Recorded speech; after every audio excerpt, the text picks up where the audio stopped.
الله الرحمن الرحيم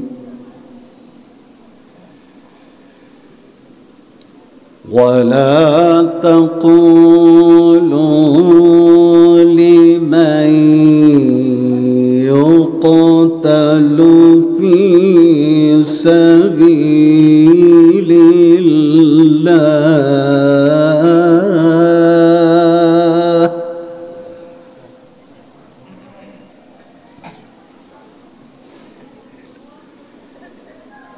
ولا تقولوا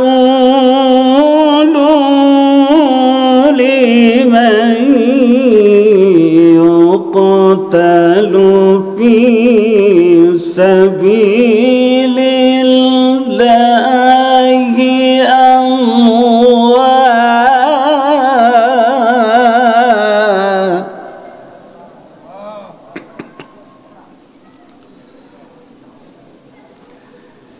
بل أحياء ولكن لا تشعرون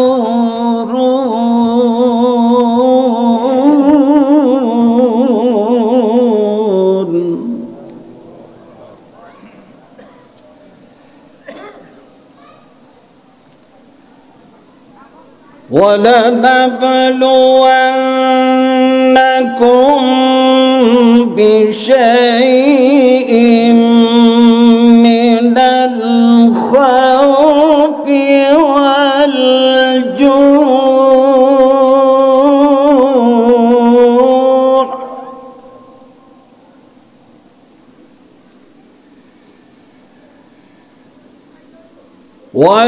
والجوع ونقص من الأموال والأنفس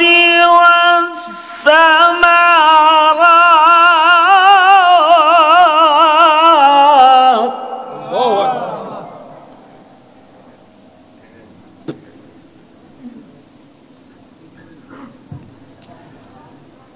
وبشر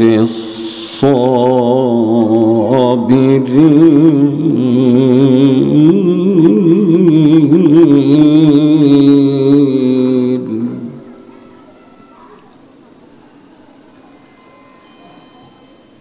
الذين إذا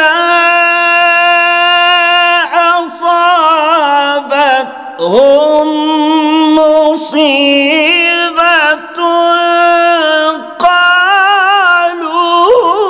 قالوا إنا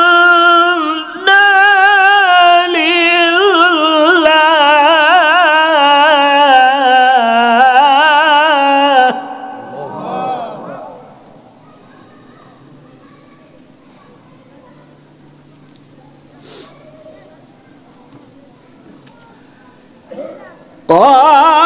قالوا إنا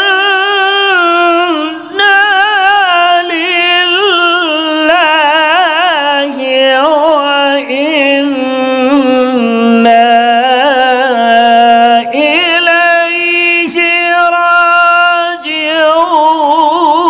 راجعون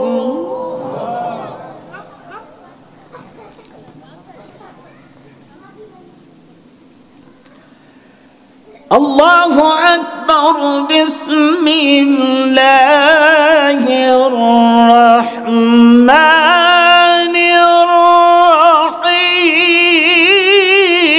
الرحيم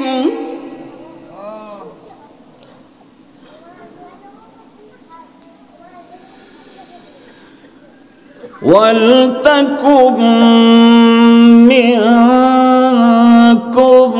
أمة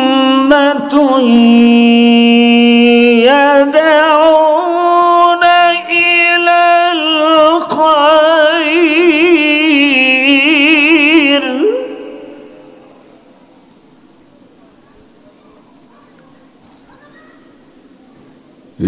يدعون إلى الخير ويأمرون ويأمرون بالمعروف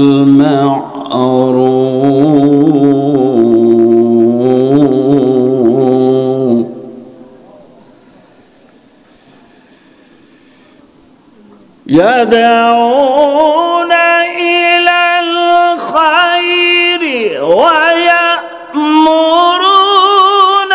بالمعروف وينهون عن المنكر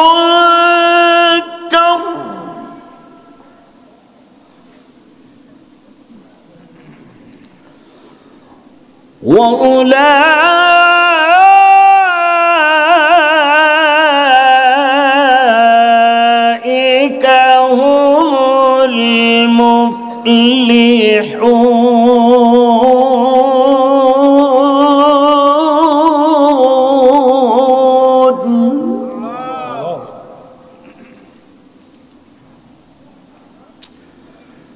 الله أكبر. بسم الله الرحمن الرحيم. إنا أعطيناك الكوثر فصل لربك وانحر.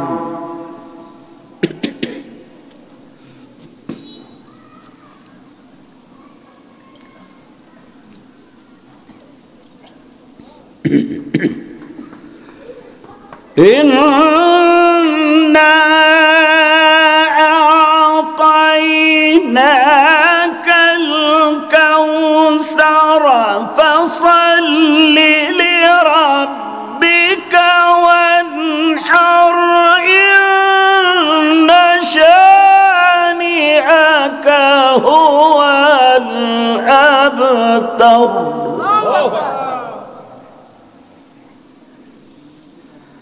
وصل لربك وانحر. إن شانئك هو الأبتر. صدق الله العظيم. وقال ফিক দিলেন প্রাণ করে বলি আলহামদুলিল্লাহ। গত বছর তার আগের বছরও আপনাদের এখানে আমরা এসেছিলাম। স্লিপ ছিল হুজুর আস্তে চলেন। এখন কি আস্তে না জোরে? রকেটের গতিতে চলা হবে বেহেশতের দিকে। সুবহানাল্লাহ বলো। আল্লাহু আকবার। সূরা বাকারা থেকে সূরা আলে ইমরান থেকে 4-5খানা আয়াতে কারিমা তিলাওয়াত করেছি। এর উপরে সংক্ষিপ্ত তর্জমা এবং তাফসীর রেখে 1.5 ঘন্টার মধ্যে আমরা মুনাজাত দেব।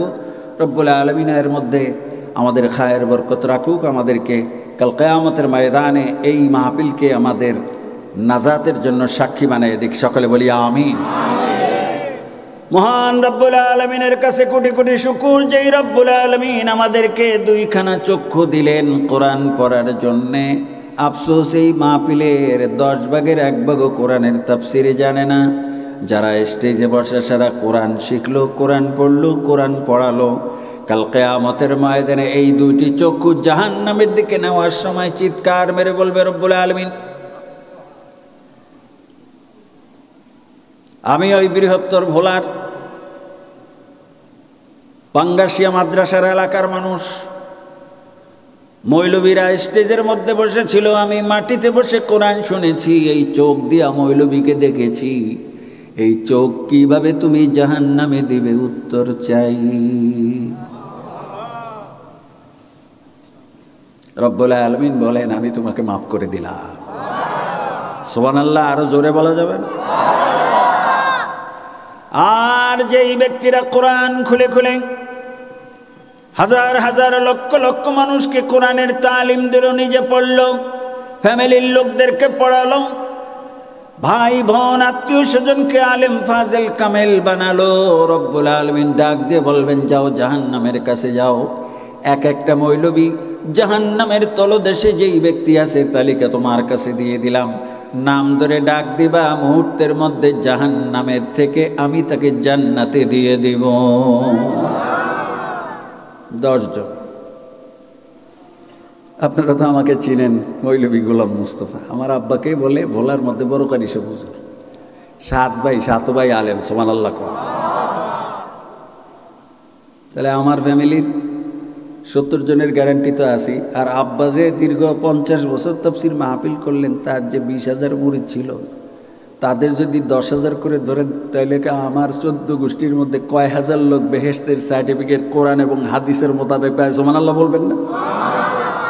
প্রত্যেকটি ফ্যামিলিতে যদি একজন করে হাফেজ, আলেম, কারি, মুহাক্কিক, মুফাসসির হয়ে যায়। শুধু মৌলভী গোলাম মুস্তফার ফ্যামিলির কথা বললাম, মহিলাদের কথা যদি বলি, মহিলারাও টাইটেল পাস, হাফেজ, মাওলানা, কারি। সুবহানাল্লাহ। আপনাদের ফ্যামিলি তো আলেম, ফাজেল, কামেল, মহিলারা মা, খালা, চাচাতো বোন, ফুফাতো বোন, তারপরে জ্যাঠাতো বোন, সবাই আলেম, ফাজেল, কামেল, মহিলারা হোক ছেলেরা হোক। কারা কারা যে হাত তুলে আল্লাহু আকবার, আল্লাহু আকবার, আরো জোরে আল্লাহু আকবার। আমি আমার প্রত্যেক মাহফিলেই বলে থাকি যে আমার ওস্তাদ কারি আব্দুল বাসেত, বিদেশি ওস্তাদ, আমার ওস্তাদ শায়েখ মুস্তাফা রাগিব গালওয়াস, যার তেলাওয়াত শুনে আমি 1 ঘন্টা কেঁদেছিলাম। 95 সালের আমার জীবনের শেষ প্রতিযোগিতা, তিনি আমার বিচার। মনে হচ্ছে আসমান থেকে কোরআন নাজিল হচ্ছে। বন্ধুরা আমার,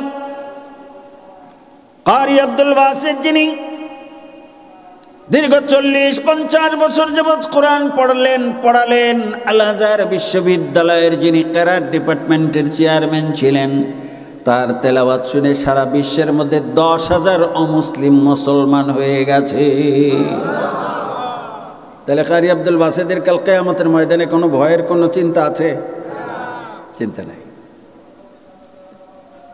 বাংলাদেশে আল্লামা দেলোয়ার হোসেন সাঈদী সাহেবের বক্তব্য শুনে আমেরিকা, অস্ট্রেলিয়া, জাপান, জার্মান, লন্ডনে 1000 মুসলিম মুসলমান হয়েছে। নারায়ে তাকবীর। সেই আলেমকে আপনারা যারা ইনজেকশন দিয়ে পয়জন খাইয়ে যারা হত্যা করেছেন, আমার এই জন্মভূমির লোকেরা তাদের প্রত্যেকের ফাঁসি চায়। নারায়ে তাকবীর।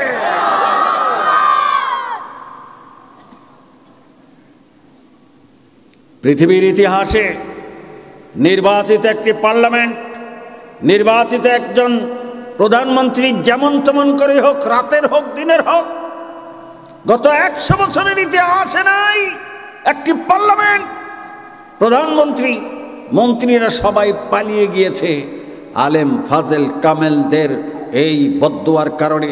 বছরের পর বছর যারা তাহাজ্জুদ নামাজ পড়ে ওই জেলখানার মধ্যে হাত তুলেছে, এই দোয়া কবুল হয়ে গেছে। কথা ঠিক না বেঠে? সারা দুনিয়ার স্বৈরাচারদেরকে বলছি, এই পাঙ্গাসিয়া মাদ্রাসার ময়দান থেকে বলছি, বাংলাদেশের ইতিহাসকে মনে রাখো। ইন্ডিয়াকে বলছি, এমনি ভাবে ইসরায়েলকে বলছি, যারা এই কোরআনের উপরে হাত ধরবে, আল্লাহ তাদের হাত টুকরো টুকরো করে দেবে। বন্ধুরা আমার, আলোচনার মধ্যে যাচ্ছি সরাসরি। পড়ুন আমার সাথে, বিসমিল্লাহির রহমানির রহিম। ওয়ালা তাকুলু লিমান ইউকতালু ফি সাবিলিল্লাহি আমওয়াত বাল আহইয়াউ ওয়ালাকিন লা তাশউরুন। সুবহানাল্লাহ। কত বড় খুশখবরি আপনাদের জন্য। মহান রব্বুল আলামিন সূরা বাকারার আয়াতে বলছেন, যারা আল্লাহর রাস্তায় চলতে চলতে মারা যায়, সুবহানাল্লাহ, এরকম লোক ভোলাতে আছে না নাই? মুফতি ইউনুস সাহেব ভোলা আলিয়া মাদ্রাসার অনেক বড় আলেম ছিলেন না হুজুর?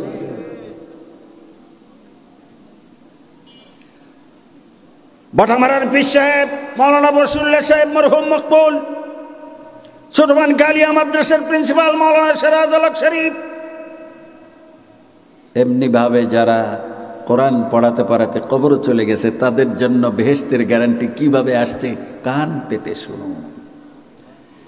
যারা আল্লাহর রাস্তায় চলতে চলতে মারা যায়, যারা আল্লাহর রাস্তায় চলতে চলতে নিহত হয়, যারা আল্লাহর রাস্তায় চলতে চলতে গলা কাটা যায়, যারা আল্লাহর রাস্তায় চলতে চলতে ফাঁসিতে ঝুলে যায়, আছে না নাই? আমির জামাতকে তোমরা তোমরা তোমরা ফাঁসিতে ঝুলিয়েছ। আল্লাহ রাব্বুল আলামিন বলেন, তোমরা যারা ফাঁসিতে ঝুলিয়েছ, আমি তোমাদের জন্মভূমি থেকে পালানোর সুযোগ তোমরা পাবা না। কথা ঠিক না বেঠে? আমরা গত 20 বছর 30 বছর 40 বছর ওয়াজ করেছিলাম, আপনাদের অনেকেরই গা জ্বালা করছে। আমিও পার্লামেন্টে যখন তেলাওয়াত করি গলা খালি মোরায়, হুজুর আপনার নামে কমপ্লেইন আছে, আপনি পার্লামেন্টের মধ্যে কোরআন শরীফের আয়াত বাইসা বাইসা পড়েন। আমি বলছি স্যার কথা উড্র করেন, কোরআন শরীফের আয়াত সবই বাছাই করা। সুবহানাল্লাহ, কোরআন শরীফের আয়াত কোরআন না জানলে আপনাদের মেম্বার চেয়ারম্যান এমপি মন্ত্রীরা কোরআন না জানার কারণে উল্টা পাল্টা কথা বলতেছে। পার্লামেন্টে 42 বছর তেলাওয়াত করি, কয় আপনার নামে কমপ্লেইন আছে, আমি কোরআন শরীফের আয়াত বাইসা বাইসা পড়েন। উত্তর কি দিয়েছিলাম? এই জন্যই কোরআন শিখতে হয়, তাইলে পৃথিবীতে কারো কাছে কথা বলতে ধার করতে হয় না। কোরআনের মধ্যে জবাব আছে যে তোমরা কোরআন দিয়ে কথা বলবে। সুবহানাল্লাহ বলে বলেছিলাম, স্যার শুনেন, আমার তেলাওয়াতের ব্যাপারে যদি কেউ ভুল ধরতে চায়, তাহলে সে বাইতুল মুকাররম মসজিদের খতিব হতে হবে, লালবাগ মাদ্রাসার প্রিন্সিপাল হতে হবে, ঢাকা আলিয়ার প্রিন্সিপাল হতে হবে। আপনার মতো একজন ইংরেজি শিক্ষিত লোক পার্লামেন্টের দায়িত্ব পালন করেন, কোরআনের তেলাওয়াত ভুল পড়ি, কোরআনের তর্জমা ভুল করি, আপনার মুখ থেকে শুনতে চাই না। আপনি বলেছেন বাইসা বাইসা পড়ি, কোরআন শরীফের সব আয়াতগুলোই আল্লাহ বাছাই করে পাঠিয়েছে। তখন চুপ হয়ে গেছে, কারণ কোরআনের ভাষায় উত্তর। বলে হুজুর তাহলে কোরআন থেকে বলেন। মহান রব্বুল আলামিন বলেন, ওয়া ইন্না লাহু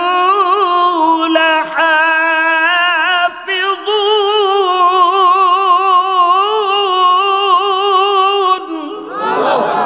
এই কোরআনের গ্যারান্টি আমি আল্লাহর হাতে। সুবহানাল্লাহ বলে। সেই কোরআনকে নিয়ে যদি কেউ খোঁচা দেয়, আল্লাহ বলে তোমারে গুতার চোটে হুতারা ডলে যাবো। এটা আমাকে বলার ভাষা। কোথাকার ভাষা? গুতার চোটে হুতারা ডে। বন্ধুরা আমার, কোরআন থেকে শোনেন, পরের আয়াতে রব্বুল আলামিন বলছেন, ও আয়াত তো শেষ হয়নি, বাল আহইয়াউ ওয়ালাকিন লা তাশউরুন। তোমরা বলছো মাওলানা ইউনুস মরে গেছে, আমি আল্লাহ বলছি মাওলানা ইউনুস মরে যাওয়ার পরেও বাংলাদেশি মাদ্রাসায় তার নাম আলোচনা হবে, সিরাজ আল হক শরীফের নাম আলোচনা হবে, হাফিজ হুজুর রহমতুল্লাহ আলী নাম আলোচনা হবে, থানবী রহমতুল্লাহ আলীর নাম আলোচনা হবে, কেরামতুল জনপুরি রহমতুল্লাহ আলী নাম আলোচনা হবে, ওই আব্দুল হাই সিদ্দিকী আল কুরাইশি, আবু বকর সিদ্দিকী আল কুরাইশির নাম আলোচনা হবে। তারা মানুষকে ইসলামের দিকে ডেকেছিলেন। কথা ঠিক না বেঠিক? কিন্তু স্বৈরাচারের নামও আমরা আলোচনা করি। সেটা কি খুশিতে করি না ধিক্কার দিয়ে করি? দুই একজন স্বৈরাচারের নাম এখন বলতে আর আপনাদের স্লিপের দরকার নাই।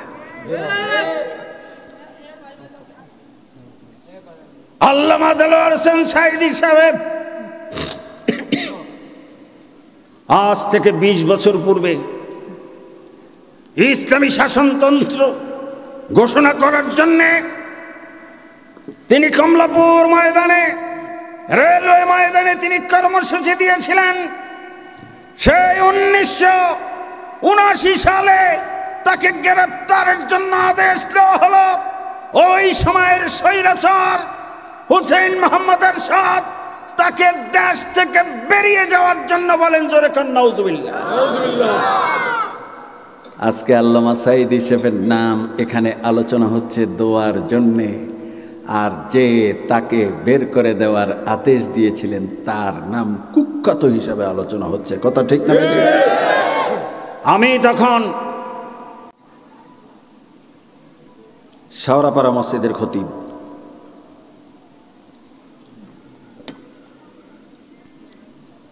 আমরা মিছিল করে আসলাম বাইতুল মুকাররমে। বাইতুল মুকাররমে গেইটে দাঁড়াই, পুলিশ পিটায়, বলল তোমরা মিছিল করে প্রেস ক্লাবে যাও। আমরা প্রেস ক্লাবে গেলাম, পিটায়, আমাদের সামনে মায়ের খাইলেন। বাইতুল শরফের পীর সাহেব আমাদের সামনে মার খাইলেন। সেই ইসলামী শাসনতন্ত্র আন্দোলনের আমার বন্ধুবর মাওলানা এটিএম হেমায়েতুদ্দিন আর আমাদেরকে পিটাইতে পিটাইতে রাস্তা থেকে সরিয়ে দিল। কিন্তু যে আদেশ দিল আল্লাহ তাকে দুনিয়া থেকে নিয়ে গেছে, তাকে এখনো মানুষ স্বৈরাচার বলে। কথা ঠিক না বেঠিক?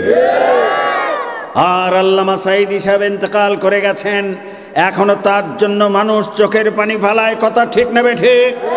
আল্লামা সাঈদী সাহেবের ফাঁসির আদেশ যেদিন হলো, ওই সাতক্ষীরা, ওই খুলনা, ওই দক্ষিণ বাংলার হাজার হাজার মানুষ রাস্তায় নেমে বুকের তাজা রক্ত ঢেলে দিয়েছিল কোরআনের পাখির জন্য। কথা ঠিক না বেঠিক?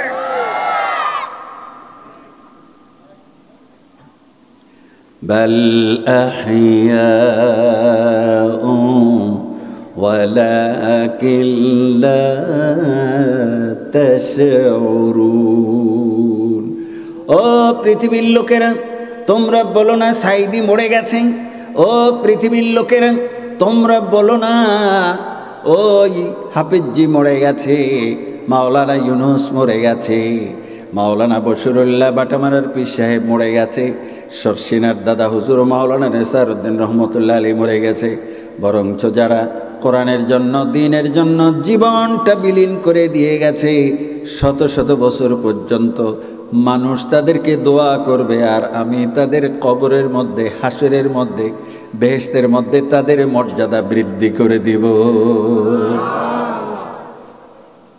অতএব তাদের মতো হওয়ার জন্য আমাদের আজকে সিদ্ধান্ত নেওয়ার দরকার আছে না না?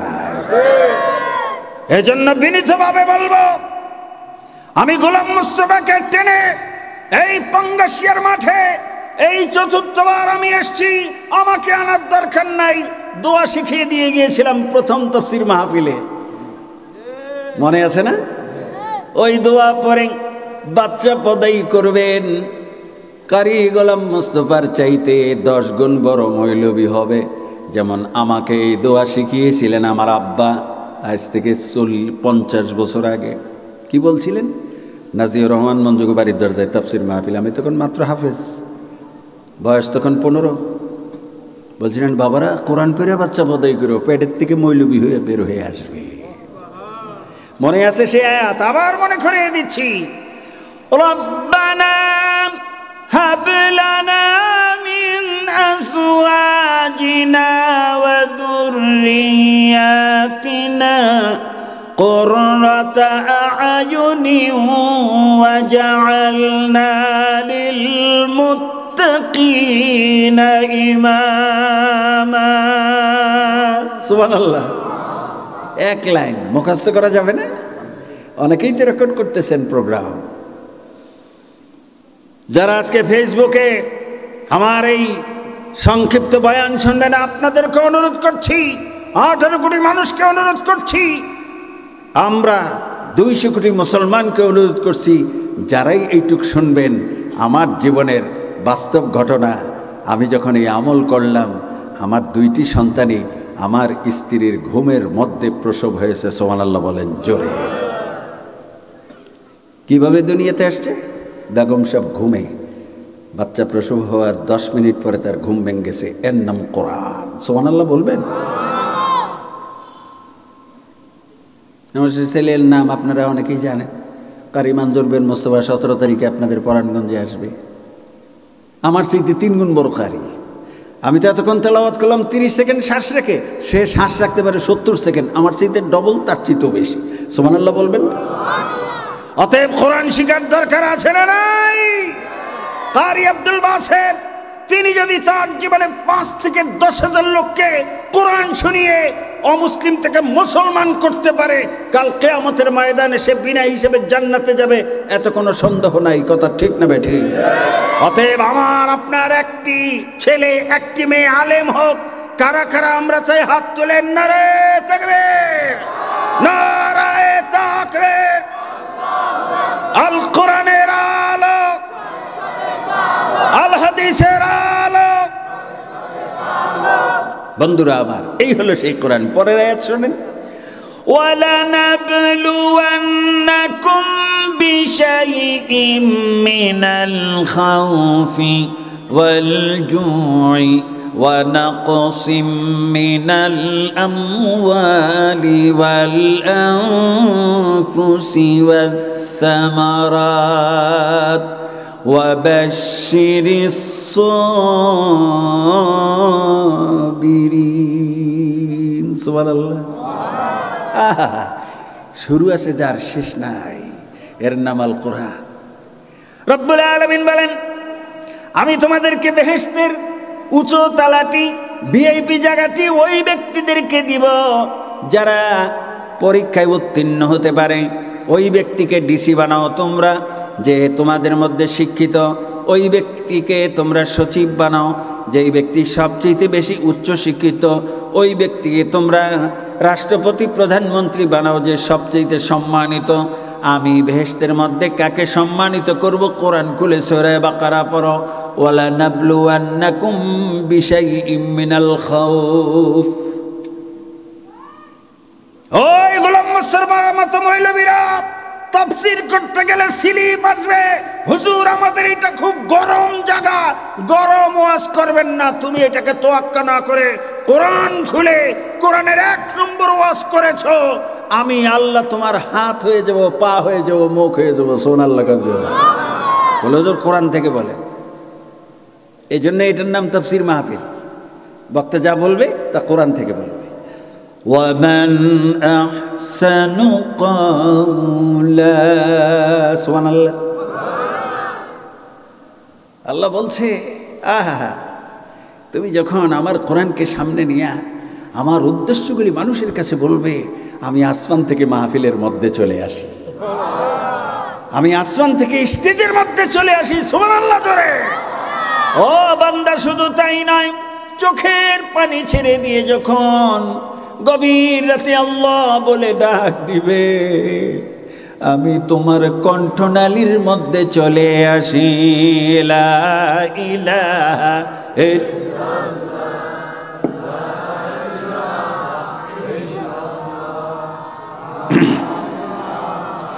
ইল্লাল্লাহ লা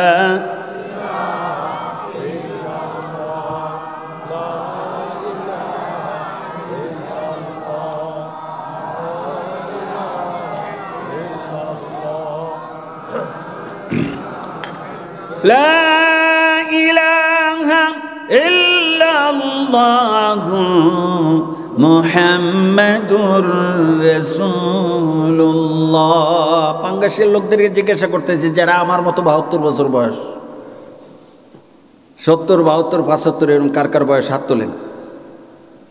1, 2, 3। ও মাগো খাইছে, এতে 50 জন হাত তুলছে। এর মধ্যে আমার চেয়ে বেশি মুরব্বীও আছে, 80 বছরেরও আছে। ও মুরব্বী, ছেলেকে বিয়ে করিয়েছেন, ছেলে শ্বশুর বাড়িতে গিয়েছে। ছেলে শ্বশুর বাড়িতে যাওয়ার পরে আপনিও গিয়েছেন বেয়াই বাড়িতে বেড়ানোর জন্যে। বৌমা বাচ্চাটিকে পাঠিয়ে দিয়েছে, যাও দাদু ভাইকে সালাম দিয়ে আসো। বড় ছেলেটা আসছে, 4 বছর বয়স। দাদু ভাই আসসালামু আলাইকুম। ছোট্ট একটা 1 বছর বয়স, মাটিতে গড়াগড়ি দিতে আসছে। আইসা এখান দিয়ে লোল পরে, এখান দিয়ে মাটি, এখান দিয়ে কাদা, এখান দিয়ে পেশাব, এখান দিয়ে এই, এখান দিয়ে সেই। দাদুভাই বলতে পারে না, বলে দাদুভাই দাদুভাই। 4 বছরের তাকে ধরেন না, আপনি ওই 1 বছরের বাচ্চাটাকে জাবরে এদের কপালে, ঠোঁটে, নাকে চুমাকান। কথা ঠিক না বেঠিক? কোরআন থেকে শোনেন। আমার আল্লাহ রাব্বুল আলামিন বলেন, মাত্র 100 বছরের লাইফে তুমি ওই ছোট্ট বাচ্চার মুখে দাদুভাই দাদুভাই শুনে তাকে যদি কোলে নিয়ে চুমা খাইতে মনে চায়, আমি রব্বুল আলামিন এত আদর করে তোমাকে তৈরি করলাম, আমার কি আদর করতে মনে চায় না? বলে হুজুর আয়াত বলে, আদরের আয়াত। এই জন্য কোরআন শিখার দরকার আছে না নাই? ফাযকুরুনি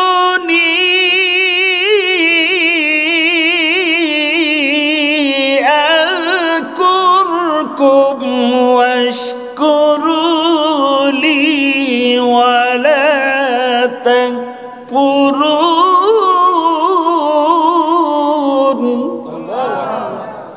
বান্দা তুমি আমাকে আল্লাহ বলে একবার যদি ডাক দাও, আমি আসমানে থাকতে পারি না, তোমার কাছে চলে আসি। আয়েশা বলি, ওই ফেরেশতারা সাক্ষী থাকো, ওই সিরাজুল হক শামসুন্নেসার পেটের সন্তান, তার উদরের সন্তান, জন্ম দেওয়া সন্তান, আমি গোলাম মুস্তফাকে আদর করে দিলাম 10 বার বলি। তুমি ডাক দাও একবার। এই বাচ্চা যখন 2 বছর হয়েছে তখন বলতেছে দাদুভাই দাদুভাই। আর দাদাই কি বলে? দাদুভাই দাদুভাই দাদুভাই দাদুভাই দাদুভাই দাদুভাই। আপনি কি একবার ডাক দেন না কয়েকবার?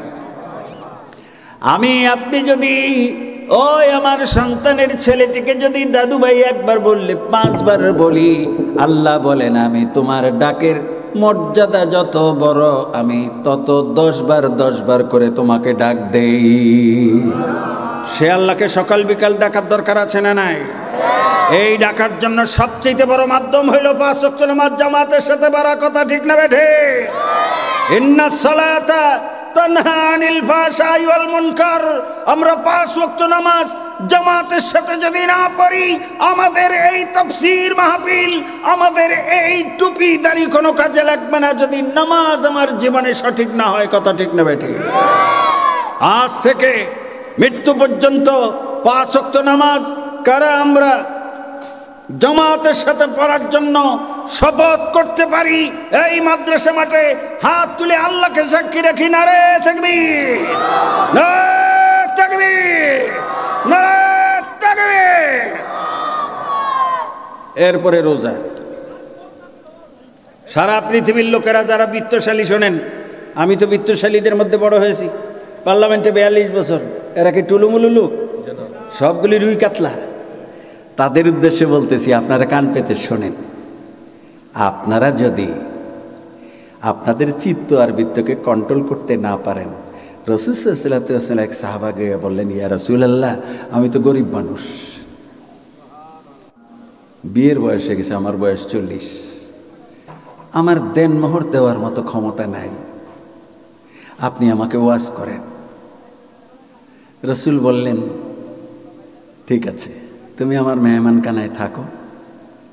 রাসূল রাত্রে এশারের নামাজের পরে বললেন, ও আমার আদরের সাহাবা, তুমি সপ্তাহে 2 দিন করে রোজা রাখতে থাকো। সুবহানাল্লাহ বলো। সপ্তাহে 2 দিন, তার মানে মাসে 8 দিন। 3 মাস পরে ওই সাহাবা এসে বলতেছে, ইয়া রাসূলুল্লাহ, ইয়া হাবিবাল্লাহ, রোজা রাখার কারণে আমার যেই নাফসানিয়াত ছিল, আমার 24 ঘন্টার মধ্যে একবার যে আমার মধ্যে জৈবিক চাহিদা পূরণের যেই চিন্তা চেতনা ব্রেনে আসতো, আজকে 3 মাস পার হয়ে যাওয়ার পরে আমার ব্রেনের মধ্যে বিবাহ করার মতো আর কোনো শখ নাই। সারা দুনিয়ার মেম্বার সাহেব, এমপি সাহেব, আর আপনারা যারা গত 15-16 বছর মেম্বারের, চেয়ারম্যানের, এমপি ছিলেন, আপনারা যে কত কোটি টাকার মালিক আর কয়শো কোটি টাকার মালিক, এটার ইতিহাস আমাদের তাফসীর মাহফিলে বলার দরকার নাই। পত্র পত্রিকায় আপনারা দেখেন নাই? দেখেন নাই? আপনাদেরকেও আমাদের ওয়াজ শুনাইতে হবে। আপনি যদি চান এক নম্বর মুসলমান হয়ে কবরে যেতে, রাসূল সাল্লাল্লাহু আলাইহি ওয়াসাল্লাম প্রত্যেক সোমবার এবং বৃহস্পতিবার তিনি রোজা রাখতেন। আপনাকে আমাকেও এক নম্বর জৈবিক চাহিদাকে কন্ট্রোল করার জন্য আলেম, ফাজিল, কামেল, বক্তা, মুদাররিস, মুহাদ্দিস, ইমাম, মুয়াজ্জিন, মেম্বার, চেয়ারম্যান, এমপি, মন্ত্রী, প্রধানমন্ত্রী, রাষ্ট্রপতি সকলে যদি আমরা এক নম্বর মুসলমান হতে চাই, রাসূলের প্রত্যেক সপ্তাহে 2টি করে রোজা রাখতেন। কমপক্ষে মাসে 1টি করে রোজা রাখার এই অভ্যাস যদি করতে পারি, এই চোখ আর বেগানা মহিলার দিকে যাবে না। সুবহানাল্লাহ জোরে।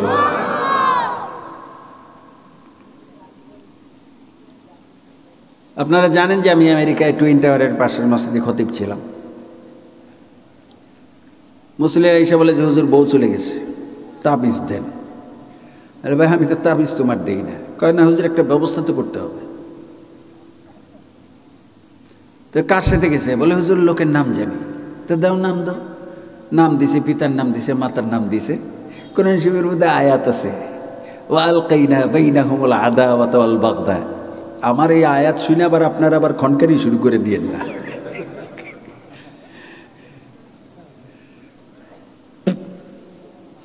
আরেকজনে বলে যে হুজুর আমার বউ তো কথা শোনে না, হুজুর তাবিজ দেন।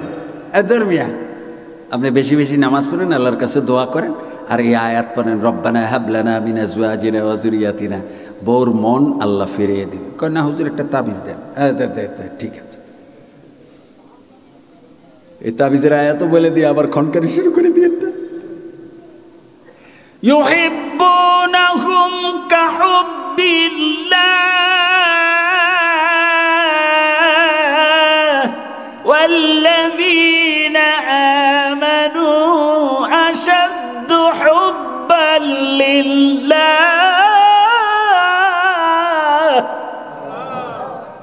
দিলাম তাবিজ লিখে। কোথায়? আমেরিকায়। আবার মুফাসসিরে কোরআনের আবার ফতোয়া মেরে দিয়ে না, গোলাম মোস্তফা সেই ওয়াজ করলেন কেন? আপনিও আমেরিকা গিয়ে দেখেন কত লোকের বউ চলে গেছে। প্রায় 50 জনের মতো বউ ফিরত আনলাম এই আয়াত লিখে দিয়ে। যখন লিখে দিলাম ও আলকাইনা বাইনাহুল আদাওয়াতা ওয়াল বাগদা, যাও এটা লেখা প্লেটের মধ্যে লেখা, তাকে চায়ের সাথে শরবতের সাথে 1 ফোঁটা 2 ফোঁটা খাওয়াই দেওয়া। যেই খাওয়াই দিছে, বাইনাহুমুল আদাওয়াতা ওয়াল বাগদা, ওর চেহারার দিকে তাকাইলে মনে হইতো এটা আমার মায়ের মতো দেখা যায়। একটা স্ত্রীকে যদি মায়ের মতো দেখা যায়, তাহলে তার দিকে আর দৃষ্টি দেওয়ার কোনো শক্তি আছে? বলে হুজুর কোরআন থেকে বলেন। আসেন কোরআনে আসেন। হযরত ইউসুফ আলাইহিস সালাতু ওয়াস সালাম, হযরত ইউসুফ আলাইহিস সালাতু ওয়াস সালামের সাথে আল্লাহ বিবাহের ব্যবস্থা করলেন জুলাইখার সাথে। কিন্তু জুলাইখা খাবে দেখলো মিশরের বাদশার সাথে তার বিবাহ হয়ে গেছে। জুলাইখা বিবাহের আগে ছিল মূর্তি পূজক, ভিন্ন ধর্মাবলম্বী। কিন্তু আল্লাহ লেখে রাখছে ইউসুফ আলাইহিস সালামের বিবাহ হবে এই জুলাইখার সাথে। সূরা ইউসুফ একখানা বিশাল সূরা। আমার আব্বাই তাফসীর মাহফিল করতেন সূরা ইউসুফের। আহসানুল কাসাস বলে, এই সূরাটা তোমরা পড়ো, এটা এমন একটি কিসসা যেটা শুনলে তোমার জীবন যৌবন সব সোজা হয়ে যাবে। সুবহানাল্লাহ বলেন জোরে। এই জন্য আপনারা 3 দিন ব্যাপী তাফসীর মাহফিল দেন। আল্লামা সাঈদী সাহেব চিটাগাঙে মাহফিল করতেন 7 দিন ব্যাপী। প্রত্যেক মাহফিলে 3 জন, 5 জন, 7 জন, 10 জন করে মুসলমান হয়তো মুনাজাতের দিনে। সুবহানাল্লাহ বলেন জোরে।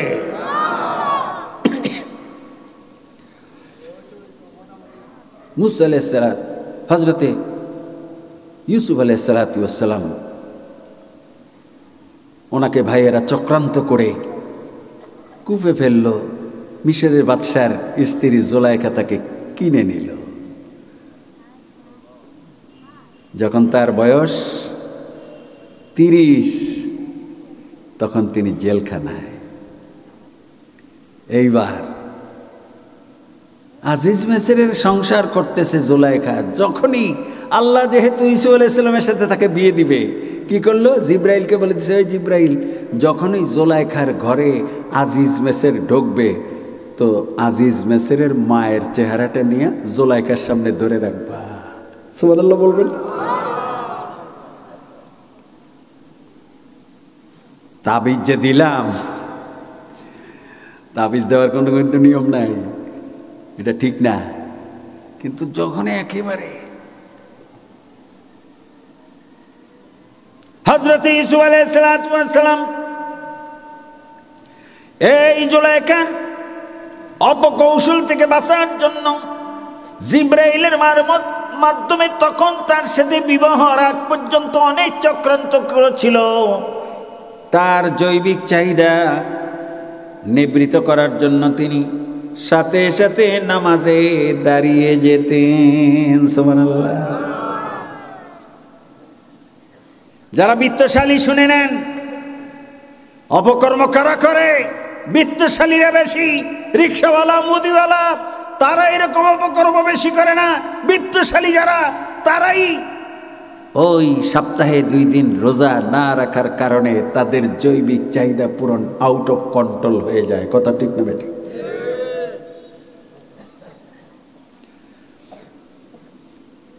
মিশরের বাদশাহ যখনই জুলাইখার রুমে ঢুকতো তখনই দেখতো তার মা হাঁটতেছে। আর কখনকার ছবি আনতো? যখন তার মায়ের বয়স 90 বছর। আচ্ছা, একটা 90 বছরের একজন বুড়ি, সাদা চুল, গালগুল ভাঙ্গা, এরকম একটা চেহারা মায়ের মতন, তাকে যদি স্ত্রীর সামনে এসে ধরা হয়, তাকে স্ত্রীর সাথে যেই মেলামেশা করার ইচ্ছা সেটা কি আর থাকে? আজিজ মেসের যতদিন পর্যন্ত জুলাইখা তার ঘরে ছিল, 1 সেকেন্ডের জন্য তাকে স্ত্রী হিসাবে দেখার আল্লাহ সুযোগ দেয় নাই। এই কথা বলার উদ্দেশ্য হলো এই, কোরআনকে যদি আমরা মানি, কোরআনের উপরে যদি আমল করি, আমাদের জৈবিক চাহিদা পূরণের আমি হিন্দু দাদাদেরকে অনুরোধ করব, আপনারা আপনাদের ধর্মকে পালন করুন। আপনারা যে কীর্তন গান, আমারও তাফসীর মাহফিল শুনেন, আমিও কিন্তু বরণগঞ্জ বাজারে যে মাহফিল করি ওখানে কিন্তু কীর্তন গাই 5 মিনিট। কারণ ওইখানে আমার 4 থেকে 500 শ্রোতা হইল হিন্দু, আমি তো তাদেরও মৌলবী। পার্লামেন্টে হিন্দু সদস্য এমপি আছে না নাই? আমি তো তাদেরও মৌলবী। প্রথম বছর যখন কীর্তন গাইলাম, 1 সপ্তাহ পর্যন্ত আমার ওই বরণগঞ্জ বাজারে আসলেই হুজুর মিষ্টি খাইতে বসেন, এ নিয়ে আসে 1 কেজি, এ নিয়ে আসে 1 কেজি, এনে 15-20 কেজি জমে গেছে। হুজুর সব খাওয়া লাগবে। কেন? হুজুর গত 30 বছর আমাদের সাধুরা যেই কীর্তন গায় আর আপনার কীর্তনের মধ্যে রাত দিন পার্থক্য। তুই হুজুর আপনি পার্মানেন্ট আগামী 30 বছর পর্যন্ত আপনি আমাদের এই মাহফিলে আসবেন আর কীর্তন গাইবেন। আমি আপনাদেরকেও ওয়াজ করতেছি। বিশ্বনবী হুদায়বিয়ার সন্ধি করেছিলেন অমুসলিমদের সাথে। বিশ্বনবী যখন নাকি তিনি মদিনার সেই প্রধানমন্ত্রী, রাষ্ট্রপতি, ওই আন্ডারে শত শত ইহুদি ছিল, কথা ঠিক না বেঠে? শত শত খ্রিস্টান ছিল, কথা ঠিক না বেঠে? সকলের তিনি ছিলেন প্রিয় নেতা। আমাদেরকেও ঠিক আজকে ইন্ডিয়ার ভাইদেরকে বলছি, ভারতের ভাইদেরকে বলছি, দাদাদেরকে বলছি, গুতাগুতি করতে যাবেন না। আপনাদের যেই লোক নিয়া, ওই চিন্ময় বাবুকে নিয়ে যা আপনারা করতেছেন, চিন্ময় বাবুর চরিত্র নিয়ে যা লেখালেখি হয়েছে বাংলাদেশের পত্রপত্রিকায়, যার কারণে চিন্ময় বাবুকে ওই তার পদ থেকে ওই গোত্রের লোকেরা বহিষ্কার করেছে, এইটাও ছিল তার চারিত্রিক ত্রুটির কারণে। ওই হিন্দু দাদাদেরকে ওয়াজ করছি কোরআন থেকে, মহান রব্বুল আলামিন নামাজের পরেই উপবাস করার কথা বলেছেন, কথা ঠিক না বেটি? এবার আয়াত শোনেন। হিন্দু দাদাদের জন্য 5 মিনিট ওয়াজ, এরপরে মহিলাদের জন্য ওয়াজ, তারপরে আমাদের দেশ গঠনের ওয়াজ, এরপরে মোনাজাত।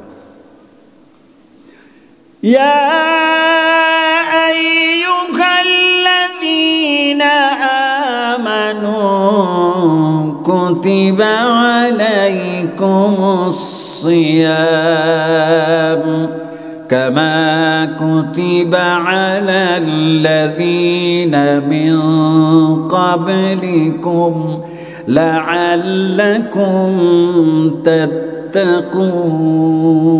সুবহানাল্লাহ। চরিত্র কিভাবে গঠন করবেন? কয়েকদিন আগে ফেসবুকে দেখলাম এক লোকের বয়স 80 বছর, চতুর্থ বিয়ে করছে সে। না জায়েজ না, এটা জায়েজ, কিন্তু আল্লামা দেলোয়ার হোসেন সাঈদী সাহেব বউ কয়জন ছিল?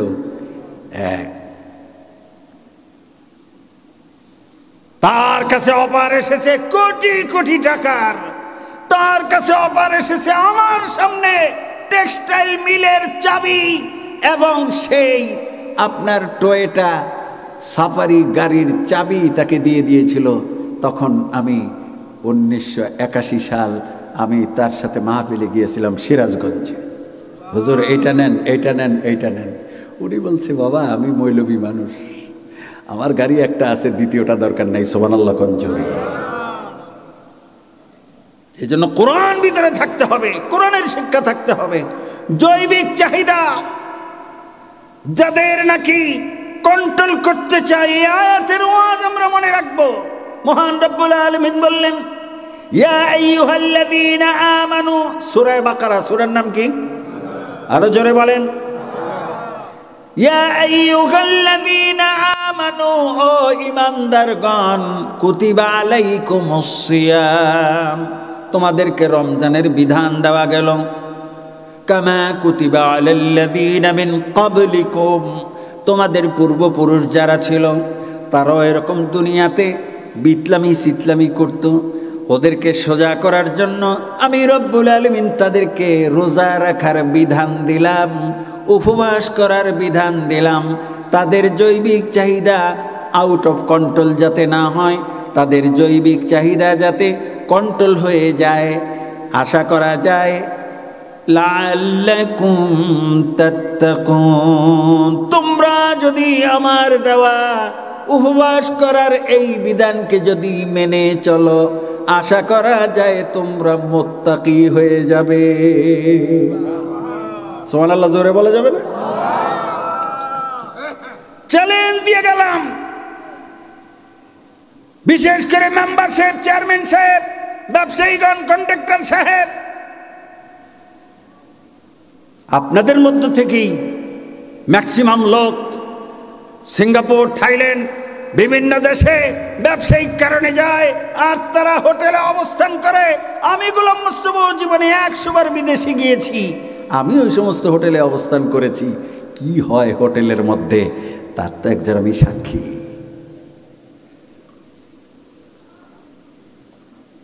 এই জৈবিক চাহিদাকে কন্ট্রোল করার জন্য একমাত্র সিয়াম সাধনা, মাসে একবার রোজা, বছরে 1 মাস রোজা। আমরা সকলে এই আমল করার জন্য কারা কারা রাজি আছি? হাত তুলে আল্লাহু আকবার, আল্লাহু আকবার। চ্যালেঞ্জ দিয়ে গেলাম, চিন্ময় বাবু, আপনার ওই পথ থেকে আপনি সরতেন না যদি আপনার ধর্মের ওই বছরে একদিন উপবাস করার এইটা যদি আপনি মানুষের দেশে আপনারা যদি 10 লাখ থেকে থাকেন, আপনাকে ধর্ম কর্ম মেনে চলতে হবে, মুসলমানকেও কোরআন সুন্নাহ মেনে চলতে হবে, খ্রিস্টানদেরকেও তাদের ধর্ম মেনে চলতে হবে। কত ঠিক না বেঠে? আমরা সকলকে নিয়ে আমরা একটি সুন্দর সমাজ চাই, কারো সাথে আমাদের কোনো বিরোধ নাই। কিন্তু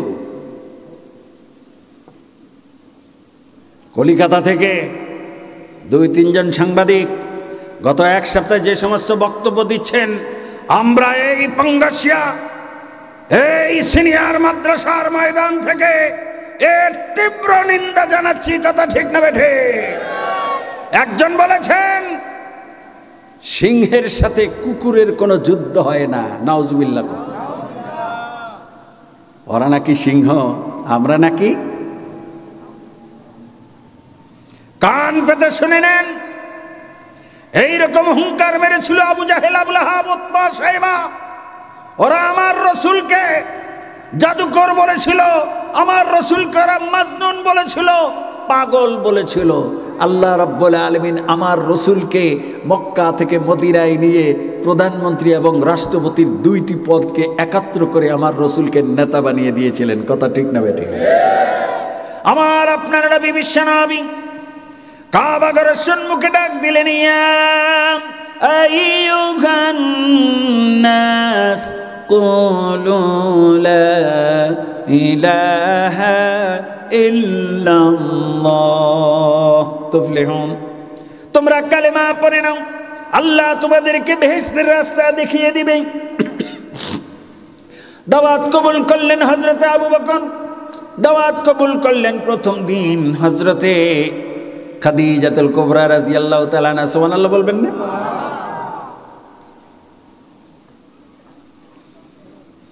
একদিন, দুই দিন, তিন দিন, এক সপ্তাহের মাথায় আবু জাহেল, আবুল আহাব, উতবা সাহেবা বলল, মোহাম্মদকে ধরে নিয়ে আসো। নাউজুবিল্লাহ বলেন। ওই নেতারা শুনে রাখেন, সাইদিকে ধরে নিয়ে আসো, মামুনুল হককে ধরে নিয়ে আসো, আমির হামজাকে ধরে নিয়ে আসো। আপনার সাথে আবু জাহেল, আবুল আহাব, উতবা সাহেবার মিল রয়েছে, কোনো পার্থক্য নাই। কথা ঠিক না বেঠে? আবু তালেব গিয়ে বলতেছে, ভাতিজা তোমাকে তলব করছে। বলে চলেন। কাবা ঘরের সামনে মিটিং।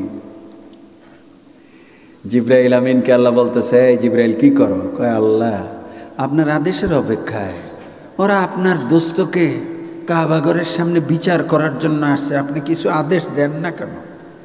বলে যাও, যত সংখ্যক সৈন্য দরকার ফেরেশতা নিয়ে গিয়া আমার রসুলের পাশে দাঁড়িয়ে যা। সারা দুনিয়ার মানুষেরা কান পেতে শুনে নেন, ওরা 300 এমপি মন্ত্রীরা পালিয়ে গেল। এই ইতিহাস মক্কার ইতিহাস। কথা ঠিক না বেঠে? আমার রসুলকে কাবা ঘরের সামনে ডাকলো। রসুল এসে মাকাম ইব্রাহিমের এখানে, যেখানে ইব্রাহিম আলাইহিস সালামের পায়ের চিহ্ন আছে, সেখানে তিনি দাঁড়াইলেন। আবু জাহেল, আবুল আহাব, উতবা সাহেবা, অর্থাৎ মক্কার প্রধানমন্ত্রী, রাষ্ট্রপতি, স্বরাষ্ট্রমন্ত্রী এবং পররাষ্ট্রমন্ত্রী, ওরাও এসে দাঁড়াইলো। বললো, মোহাম্মদ তোমার সাথে একটি কথা। বলে কি বলেন? বলে একটা চুক্তি করো। তুমি তো 100 লোকের আমাদের দল থেকে ছুটিয়ে মুসলমান বানিয়ে সাহাবা করে ফেলছো, তোমার সাথে একটা চুক্তি হোক যে আমরা 2 দিন তোমাদের সাথে আল্লাহ আল্লাহ করব, পরের 2 দিন তোমরা আমাদের সাথে রাম রাম বলবে। নাউজুবিল্লাহ বলেন না? এখন বলে, হুজুর রাম শব্দ তখন ছিল নাকি? না, আরবিটাই বলি মিলিয়ে নেওয়ার জন্য। তোমরা বলবে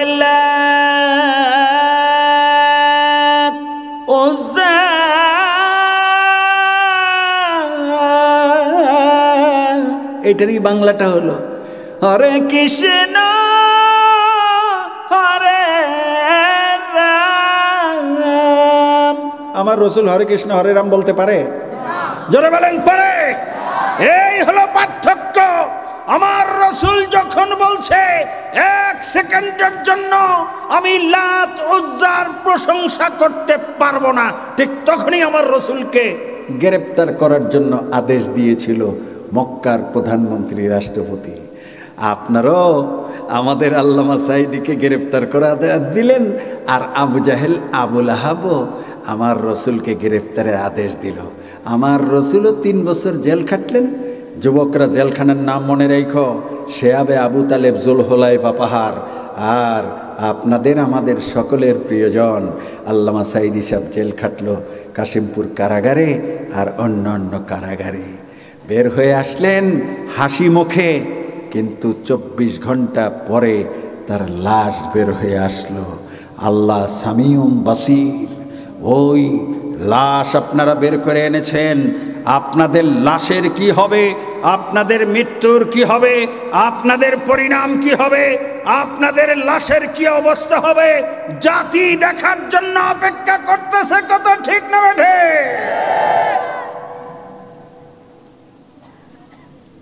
মক্কার ইতিহাস শোনেন, কোরআনের সাথে মিলে যাবে। মক্কার প্রধানমন্ত্রীর নাম ছিল আবুল হাকাম, আল্লাহ নাম দিয়েছে আবু জাহেল। আল্লাহ কি নাম দিয়েছিল? জোরে বলেন, আল্লাহ কি নাম দিয়েছিল? আমার জন্মভূমি ভোলার কোন লোকের নাম আবু জাহেল আছে কিনা শুনতে চাই, কিন্তু আবু বকর নাম আছে না নাই? মিলান কোরআনের সাথে। এই জন্যই কোরআন পড়তে হয়। একটা ছেলেকে আলেম বানান। এই পাঙ্গাসিয়া মাদ্রাসার এখানে মক্তব আছে, দাখিল আছে, আলেম আছে, এসএসসি আছে, এইচএসসি আছে। এখানকার ছেলেরা গিয়া টাইটেল পাস করেছে, এখানকার ছেলেরা গিয়া বিসিএস করতেছে। এই মাদ্রাসা অত্যন্ত পুরানা মাদ্রাসা। এই মাদ্রাসার সাবেক যেই 3 জন প্রিন্সিপাল ছিলেন সবই আমার অত্যন্ত প্রিয়জন ছিলেন। তাদের হাসির কথা, বিশেষ করে মুসলমান সাহেব কি এখানে ছিলেন? আল্লাহু আকবার।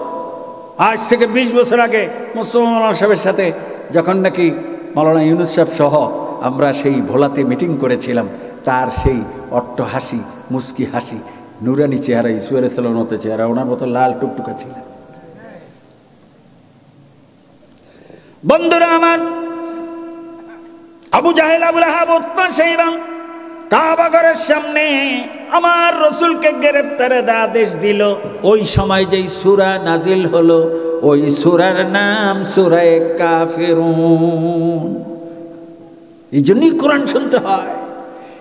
3 দিনে কোরআন তাফসীর শুনে শেষ করা যায় না, সারা জীবন কোরআন শুনতে হয়।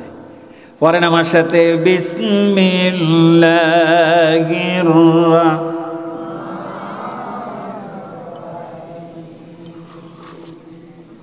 قل يا أيها الكافرون لا أعبد ما تعبدون ولا أنتم عابدون ما أعبد ولا أنا عابد ما عبدتم। জিবরাইল আমিন এসে বলতেছে, কুল ইয়া আইয়ুল কাফির, হে রাসূল বলে দেন, এই কাফেররা। কে বলতেছে? তোরা এখানে রাসূলকে গ্রেফতারের আদেশ দেয়, আল্লাহ কি কয় কোরআন কইলা দেখ। কুল ইয়া আইয়ুল কাফির, এই কাফেররা। রাসূল বলে দেন, এই কাফেররা খবরদার। এই ধমকটা দিছে কে? কে দিছে ধমকটা? সেই ধমকের তেজ এখনো আছে না নাই? লা আবুদু মা তাবুদুন, আমার রাসূলকে বলতেছ ওই কাবা ঘরের মধ্যে 360টি মূর্তির কাছে মাথা নত করার জন্য তোমরা তোমাদের দল নিয়ে থাকো। আমার রাসূল 100 মুসলমানের নেতা, তাকেই আমি কয়েকদিনের মধ্যে প্রধানমন্ত্রী, রাষ্ট্রপতি বানাইয়া দিব। 3 বছর রাসূল জেল খাটলেন। আমার মা বোনেরা কান পেতে শোনেন, আপনাদের জন্য 5 মিনিট ওয়াজ। আপনাদের ওয়াজের মূল কথাটি হলো 22 পারার প্রথম পৃষ্ঠা বাইর করে নেই। বলে হুজুর বাইর করবেন কা? আপনার হাফেজ, হাফেজ তো, কিন্তু বাইর করে নেই, তাহলে আপনারাও বাইর করে পড়তে পারবেন।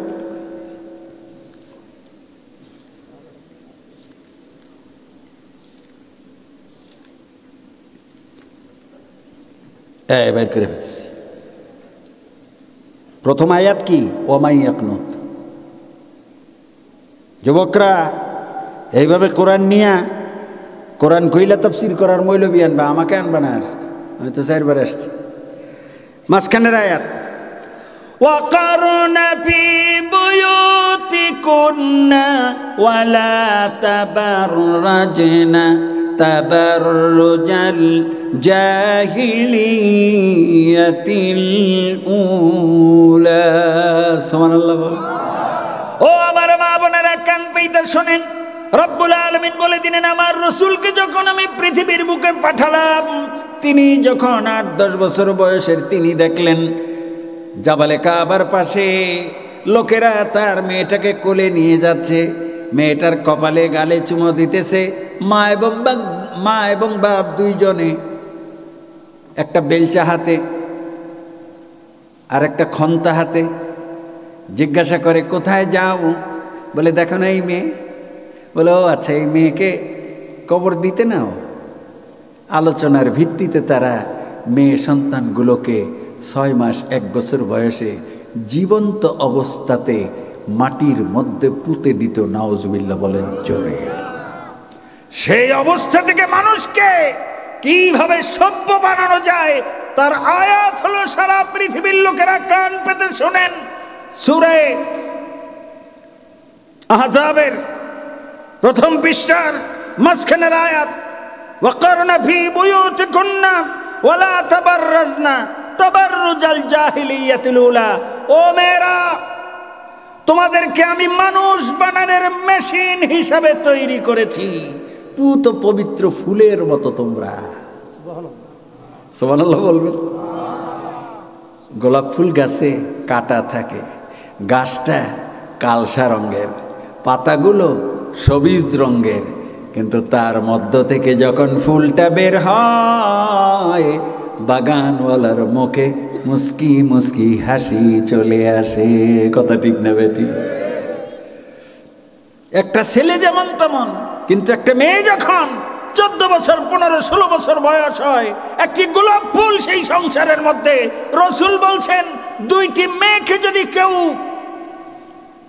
কোরআন পড়ালো, হাদিস পড়ালো, বালেগা বানায়া তাকে 20-22 বছর বয়সে বিবাহ শাদী দিল, আমি রাসূল ঘোষণা করলাম, একটি বা দুইটি মেয়েকে কেউ যদি সুপাত্রস্থ করে, আমি তাকে বিনা হিসেবে জান্নাতে দেওয়ার জন্য আল্লাহর কাছে সুপারিশ করব। আর আজকে মেয়ে হইলে মুখ বেঁকা করি, নো, ফ্যান্সিডিল খায়। ছেলেরা বেশি না মেয়েরা বেশি? ছেলেরা বেশি। ডাকাতি করে ছেলেরা বেশি না মেয়েরা বেশি? ছেলেরা বেশি। সিল মারে ছেলেরা বেশি না মেয়েরা বেশি? বাক্সা চুরি করে ভোটের বাক্স, মেয়েরা বেশি না ছেলেরা বেশি? অতএব মেয়েরা নিরাপদ।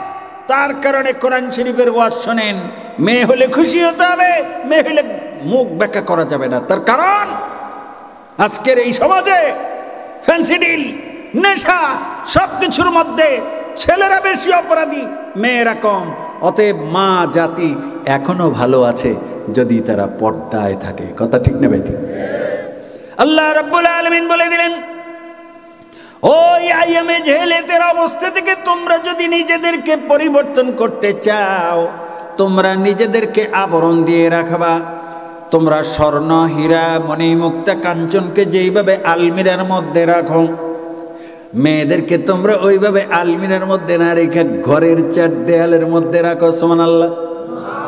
তোমরা যেইভাবে কোরআন শরীফকে জুজদানের মধ্যে রাখো, তোমরা তোমাদের মেয়েগুলোকে, বউগুলোকে, খালাগুলোকে, আত্মীয় স্বজন, মহিলাদেরকে তোমরা একটু বোরকার মধ্যে ঢেকে ঢুকে রাখো।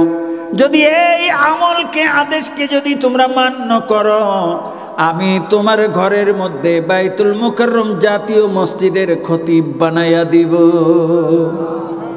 আমি তোমার ফ্যামিলির মধ্যে কারি আব্দুল বাসির তৈরি করে দিব। আমি তোমার ফ্যামিলির মধ্যে আল্লামা সাইদি বের করে দিব। আর যদি তুমি তা অমান্য করো, আমি এমন অসভ্য খবিশ মহিলা তোমার ঘরে দিয়ে দিব, তোমার ফ্যামিলির 14 গোষ্ঠীর ইজ্জত নষ্ট করে দিবে। কথা ঠিক না বেঠি? অতএব পর্দা মানার দরকার আছে না নাই? এখন মহিলাদের মধ্যে একটু শ্রেষ্ঠ মহিলার ওয়াজ করা লাগে। হযরতে সুমাইয়া রাদিয়াল্লাহু তাআলা আনহা, আমার রাসূল হিজরত করে চলে গেলেন। মা বোনেরা কান পেতে শোনেন, কার মতো হবেন? হযরতে সুমাইয়ার মতো। ইসলামী আন্দোলনের জন্য আজকে শিবিরের ছেলেরা, আজকে জামাতে ইসলামের লোকেরা, আজকে এই সমস্ত দাড়ি টুপিওয়ালা লোকেরা আজকে ডোর টু ডোর গিয়ে দ্বীনের দাওয়াত দিচ্ছে, যেই দাওয়াত বিশ্বনবী দিয়েছিলেন। কথা ঠিক না বেটি? এগুলো হুজুর কোরআন থেকে বলেন তো, সেই আয়াতই তো পড়ছি আমি। 3 নম্বর আয়াত তো সেটি, ওয়ালতাকুম মিনকুম উম্মাতুন ইয়াদউনা ইলাল খায়র ওয়া ইয়া'মুরুনা বিল মা'রুফি ওয়া ইয়ানহাউনা আনিল মুনকার ওয়া উলাইকা হুমুল মুফলিহুন। তোমাদের মধ্যে এমন একটি দল থাকতেই হবে। বলছে দল থাকতে হবে। সঙ্গবদ্ধ থাকবা, জামাতের সাথে থাকবা। বিচ্ছিন্ন হয়ে কোনো কাজ করবা, আমি তার মধ্যে বরকত দিব না। কার কথা?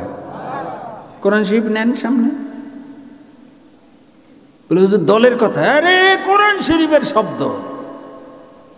ওয়ালতাকুম মিনকুম উম্মাতুন ইয়াদউনা ইলাল খাইর, তোমাদের মধ্যে এমন একটি দল থাকতে হবে। শব্দটা হলো দল। জোরে বলেন কি? আরো জোরে বলেন, আরো জোরে বলেন। দল। দলে দলে মানুষকে ইসলামের দিকে আনতে হবে।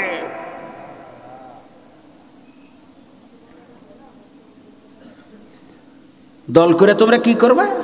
ইয়াদউনা ইলাল খাইর, তাফসীর মাহফিল করবা, ট্রেনিং এর ব্যবস্থা করবা। কি ট্রেনিং? সেলাই কাজ শিখাইবা, টাইপ শিখাইবা, ইনজেকশন করা শিখাইবা, কিভাবে ওষুধ দিতে হয় শিখাইবা, দাতব্য চিকিৎসালয় কিভাবে করবে সেটা শিখাইবা, বোরকা বানানো মেয়েদেরকে শিখাবা, যত রকমের সেবামূলক কাজ আছে সব তোমরা করবা। ওয়ায়ানহাউনা আনিল মুনকার, সূরা আলে ইমরান। সূরার নাম কি? মৌলবী এমনি আপনি 2 ঘন্টা কি ওয়াজ শুনবেন, কিন্তু কোরআন যখন খুলবেন কোরআনের মধ্যে ওয়াজ ভরপুর। আমরা হয়তো একটা সুর দিয়ে বলি আর আপনি বাংলায় বলবেন, পার্থক্যই। বন্ধুরা আমার, মহান রব্বুল আলামিন বলতেছেন ওয়া উলাইকা হুমুল মুফলিহুন, যেই দলটি দলবদ্ধভাবে মানুষকে দাওয়াত দিবে, মানুষকে টুপি পরাবে, ফ্যান্সি ডিল থেকে বিরত করবে, মদ থেকে, জিনা থেকে, ব্যভিচার থেকে ফিরাবে, সিনেমা বায়োস্কোপ থেকে ফিরাবে, আড্ডাখানা থেকে ফিরাবে, ক্রামবোর্ড থেকে ফিরাবে, বিভিন্ন রকমের মাদক কারবার থেকে ফিরাবে। এরকম কিছু কিছু ইসলামী দল আছে, তারা কি মদ খাইতে বলে না মদ ফিরাইতে বলে? অতএব আমাদের সেই সমস্ত ইসলামী দলের সাথে আমাদের সম্পৃক্ত হওয়া দরকার আছে না নাই? সেই দলগুলোর ব্যাপারে আল্লাহ কি সার্টিফিকেট দিলেন? ওয়া উলাইকা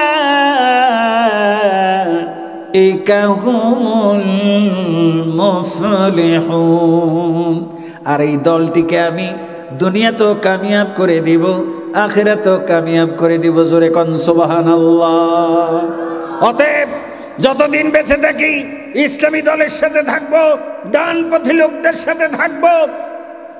ধর্ম নিরপেক্ষতা নামক ধর্মহীনতাতে কোনোদিনই আমরা যোগদান করব না। কারা কারা রাজি আছেন হাত তোলেন। নারায়ে তাকবীর, নারায়ে তাকবীর। ইসলামের সাথে থাকতে হবে। আল্লামা দেলোয়ার হোসেন সাঈদী সাহেব ধর্মনিরপেক্ষতার ব্যাখ্যা দিয়েছিলেন। আমার ছিল সেই দিন পার্লামেন্টের তেলাওয়াত। আমি তো তেলাওয়াত তর্জমা করার পরে সবসময় 1 ঘন্টা 1.5 ঘন্টা বসতাম। দিলেন বক্তৃতা। মাননীয় স্পিকার, আজ আমি আমার পয়েন্ট অফ অর্ডারের মধ্যে ধর্মনিরপেক্ষতার ব্যাখ্যা দিতে চাই আর ইসলামী মূল্যবোধের ব্যাখ্যা দিতে চাই। সুবহানাল্লাহ বলেন জোরে। পার্লামেন্টের ইতিহাস বলছি। আমি জাতীয় সংসদের অফিসারদেরকে অনুরোধ করব, আপনারা যদি যাচাই বাছাই করতে চান, আল্লামা সাঈদীর পার্লামেন্টের সেই বক্তব্য 100 বছর থাকে, এখনো বের করে চেক করবেন। আল্লামা সাঈদী বললেন, মাননীয় স্পিকার,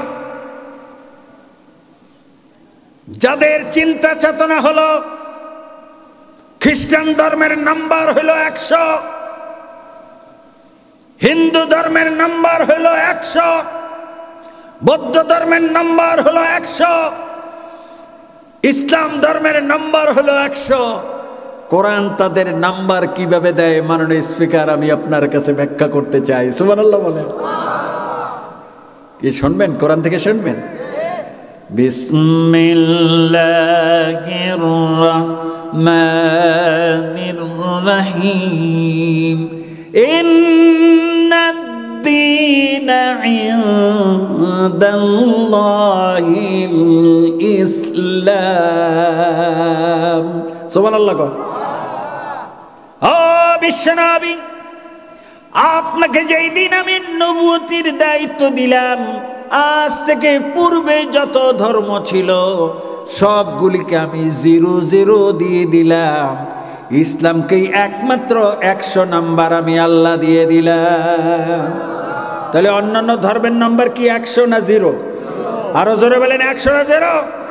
যারা এখনো আমাদেরকে অন্য দেশের চিন্তা চেতনা দিয়া আমাদেরকে বোকা বানায়া তাদের মতো বানাইতে চাই, ওই ধর্ম নিরপেক্ষতাকে আমরা চিরদিনের জন্য আমরা বাতিল করে ইসলামী মূল্যবোধ এবং আমরা সৎ লোকের শাসন চাই, সৎ লোক নেতা চাই। কারা এই চিন্তায় রাজি আছেন? হাত তুলে নারায়ে তাকবীর, নারায়ে তাকবীর। হযরত সুমাইয়া রাদিয়াল্লাহু তাআলা আনহা রওনা দিলেন মদিনার দিকে। তার আগে রসুল গেলেন। রসুলের কথাটা 4-5 লাইন বলে নেই। রসুলকে জেল থেকে উনি বের হয়ে আসলেন নির্দোষ খালাস। সুবহানাল্লাহ। আমরা কত ওয়াজ করলাম সাইদিকে নির্দোষ খালাস দেওয়া হোক। সাইদি নামে কি মামলা দিছে জানেন? উনি একটা নোকিয়া টেলিফোন 950 টাকা দাম, এইটা উনি চুরি করছেন। কোনো পাগলে বিশ্বাস করে? 65 বছরের একজন হিন্দু মহিলাকে ধর্ষণ করছে, কোনো পাগলে বিশ্বাস করবে? যারা এমনি ভাবে মামুনুল হককে, যারা এমনি ভাবে মুফতি মিজানুর রহমান আজারীকে, যারা এমনি ভাবে আমির হামজাকে, যারা এমনি ভাবে শাইখুল হাদিস আল্লামা আজিজুল হককে 100 বছর বয়সের ওই বুখারী শরীফের হাদিস, বুখারী শরীফের হাফেজকে যারা মাসের পর মাস জেলখানায় রাখলো, আমরা সকলেই তাদের ফাঁসি চাই। সেই শাইখুল হাদিস আল্লামা আজিজুল হক সাহেবের ছেলেই মাওলানা মুফতি মামুনুল হক। বাপরেও জেলে, ছেলেরও জেলে। আর তোমাদের এখন জেল অপেক্ষা করতে আছে। কথা ঠিক না বেটি? আমার রসুলকে ওরা আবার ডাকলো। জেলে তো 3 বছর রাখলোই, আবার ডাকলো। আচ্ছা, জেলের মধ্যে সাথে কে ছিলেন? হযরতে আবু বকর, হযরতে আলী রাদিয়াল্লাহু তাআলা আনহু জেলখানায়। সাথে ছিলেন উম্মাহাতুল মুমিনিন খাদিজাতুল কুবরা। 100 বিলিয়নের মালিক, মক্কা শহরের মধ্যে সবচেয়ে বড় ধনী আমার রসুলের স্ত্রী খাদিজাতুল কুবরা বিবাহের রাতে বললেন, মোহাম্মদ, হে আমার স্বামী গো, আপনাকে আমার জীবন যৌবন এবং এই 100 বিলিয়ন সম্পদ সব আপনাকে